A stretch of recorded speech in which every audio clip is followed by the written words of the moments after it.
100 টাকা।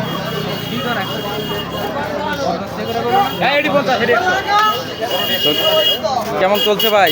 ভালো চলতেছে। গুলশাখালী ইউনিয়নের এদের চৌমনি বাজার, আপনি বিখ্যাত বাজার, এই বাজারে আসবেন, ঠিক আছে? হ্যাঁ, সকল কিছু পাবেন, সকল পণ্য পাবেন, কম দামে পাবেন। কেমন মানুষ হয়েছে? কেমন না, আপনার বিক্রি কেমন হচ্ছে? প্রচুর মানুষ হয়েছে। প্রথম দিন বাজার হিসেবে প্রচুর মানুষ হয়েছে।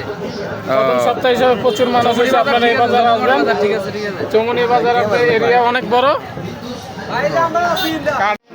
জি হ্যাঁ দর্শক, সঠিক শুনেছেন, এটি রাঙ্গামাটি জেলার লংগদু উপজেলার গুলশাখালী ইউনিয়নের চৌমনি বাজার নামে একটি বাজার, যেটি আজকেই শুভ উদ্বোধন হয়েছে এবং প্রথম দিনেই মানুষ খুব প্রাণবন্তভাবে বাজারটিকে উপভোগ করছেন এবং প্রথম দিনের অনুযায়ী প্রচুর পরিমাণে কিন্তু মানুষ এখানে হয়েছে এবং বাজারের কিন্তু মানসম্মতভাবে পণ্য উঠেছে এবং ভবিষ্যতে আশাবাদী যে এই বাজারটি একদিন অনেক বড় হবে এবং সবাই এখানে আকর্ষণভাবে এখানে আসবেন। এখনও পর্যন্ত দূর দূরান্ত থেকে তেমন একটা মানুষ আসেননি, তবে এলাকার কিছু দূরান্তের মানুষ যুক্ত হয়েছেন।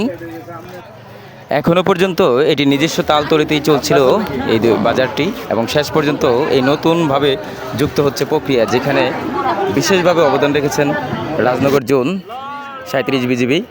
তাদেরই সমন্বয়ে আজকের এই বাজার এতটা প্রাণবন্ত হয়েছে, যেখানে মানুষ অনেক দূর থেকেও ঘুরতে এসে দেখতে পাচ্ছেন যে এই বাজার যে এমনভাবে জমবে এটাও কিন্তু এখনও পর্যন্ত মানুষ কল্পনা করেনি। শেষ পর্যন্ত অকল্পনীয়ভাবেই কিন্তু সকল ধরনের পণ্যই এখানে উপস্থিত হয়েছে। আশা করা যায় ভবিষ্যতের অনেক